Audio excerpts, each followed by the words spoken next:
All right, so Memphis, we talked about it all night, missing their top 8 players because of injury. Jalen Brunson not playing for the Knicks, out with a sore calf, misses his first game of the season, and it was a little bit dicey there in the first 2 quarters, but the Knicks ultimately able to prevail. Always beware of the wounded animal, because they'll come out scratching and clawing and fighting, and they're going to want to prove themselves. And Taylor Jenkins had them ready.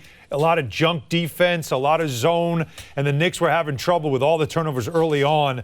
But eventually, talent does win out in the NBA, and it did in the second half because the Knicks raised their effort level to make sure they got this win. The 500th for Tom Thibodeau in his coaching career, and one he probably will want to forget. Yeah, the Knicks committed a season-high 23 turnovers, but it was a decisive third quarter that was the difference as the Knicks outscored Memphis in the third quarter 30-15. Now, let's not forget the Knicks were trailing by 4 at the half. And here's Deuce McBride getting it done with the drive to the basket. At that point, it was 73-69.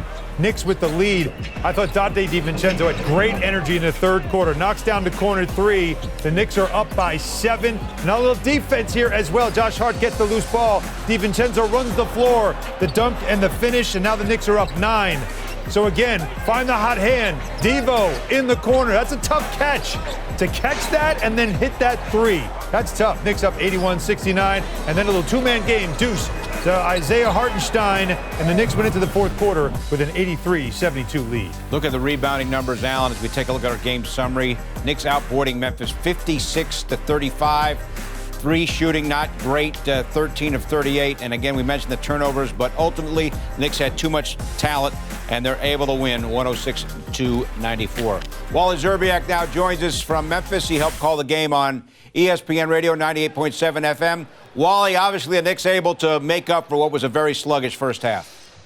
That was a really sloppy first half. The Knicks were throwing the ball all over the gym. Just looked not on the same page at all. Tom Thibodeau was blowing a gasket on the sidelines, and honestly, I'm with him. I was like, what are we doing out there? Isaiah Hartenstein in the post-game interview said it was embarrassing the way we played in the first half, but they came out in the second half, played like professionals, took care of business, got the win that they needed. That's all that matters. You get the win, but you also have to learn a little bit from these 2 games, and you have to become one of those teams, because the Knicks are trying to kind of elevate themselves into the upper echelon of the NBA, where they have lofty playoff goals, where every moment you step out there on the floor, you have to play tight, you have to play smart, and you can't give teams that are inferior to you life like they did the Memphis Grizzlies in that first half. Yeah, and you can see a lot how much the Knicks do miss Jalen Brunson, who's kind of the catalyst of their offense early on in this game. But Deuce McBride did get the start for him. And how about the second half that he had and his three-point shooting that just continues to be red hot? He can really shoot the basketball, and this was a question mark when he came into the NBA, whether or not he was going to become a capable NBA three-point shooter and pull-up jump shooter and point guard, and he's answered those questions. He was shooting 46.3% coming into this game. That's only going to go up. Made 4 threes. Team was daring him to shoot by playing zones, and he made the Memphis Grizzlies pay. I thought he played an outstanding game. He went pretty much the whole entire second half. Malachi Flynn with great minutes, first minutes in a Knick uniform, meaningful minutes, where he played super in that first half to stabilize the Knicks at the point guard position a little bit. But I'm happy for Deuce. He's stepping up big time, and it's good to see him finding his way and finding his confidence in this league. Yeah, how about that? Malachi Flynn has really good minutes in the first half, and he can't get in the game in the second half because Deuce was playing so well. And another person you mentioned, Isaiah Hartenstein, with another 20-rebound performance. The Knicks dominated the boards. They were plus 21 on the boards. And it felt like Hartenstein played 42 minutes in this game, and it felt like they needed him out there because, like you said, the game was so sloppy. You needed loose balls, and you needed every rebound. And it felt like he got them, didn't he? He got every loose ball. I mean, he had that height advantage over Xavier Tillman, who's a very smart, crafty basketball player. And you have to match his basketball IQ. And Isaiah Hartenstein, he knows how to get positioned down low.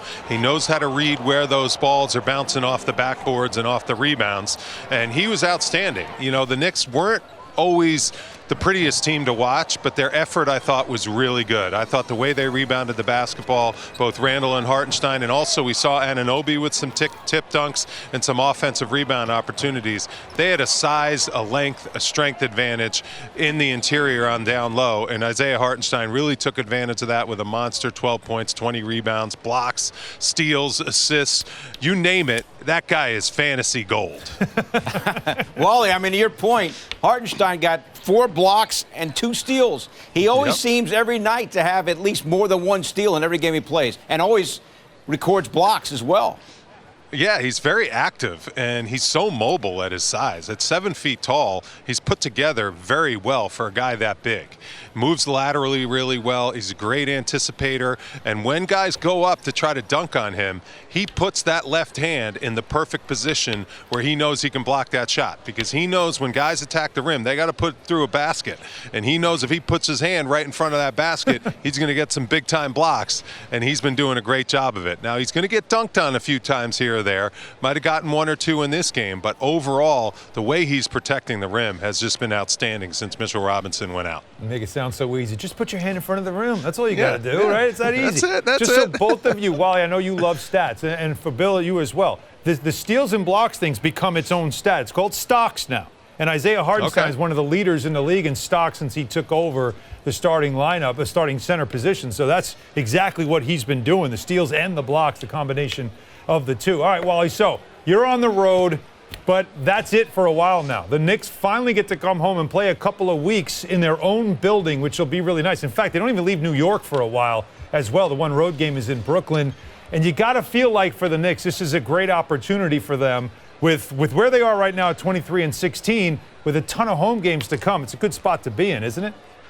Yes, it's a really good spot. I really am happy for the equipment manager, Kyle. He's been all over the country packing, unpacking, and it is a lengthy process to get all that stuff done, to move NBA teams from city to city and get them prepared to play.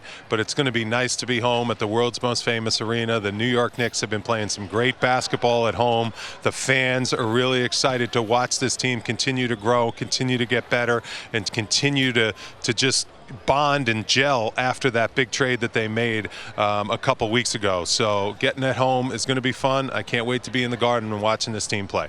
All right, Wally, as always, we appreciate it. Have a great trip back. We'll see you on Monday. I can't wait, boys. 3 o'clock Monday. I got the start time, Bill. Don't worry. All right. Well, just don't forget the pregame starts at 2:30. Got it. As you always say, note the start time. More specifically about this schedule, you got 12 of the next 14 at home, and one of the 2 road games, as you mentioned, is in Brooklyn. The other road game's at Charlotte, and that's it over the next 14 games. Yeah, and again, we've talked so much about how difficult the start of the season was for this team, just based on schedule alone. The amount of road games, the amount of back-to-backs as well that we've talked about, that this was going to be a grind. Then there was the 10 straight games against teams with a winning record. They were able to get through that at 500. And now, as they are right here, sitting at 7 games over 500, and they are right there in the East in the top 4, and now you're home. And this is the time of year they call the dog days of the NBA, where a lot of times you're seeing blowouts, right, left and right at night. But when you can be home now, in a building like the Garden, on a stage like that, with a fan base that you know is going to pack the building every night and be raucous and loud, that keeps you from going through the dog days. It could be a good thing for the Knicks. All right, so since the trade, the Knicks are now 6-1, and as you mentioned, they're 7 games over 500.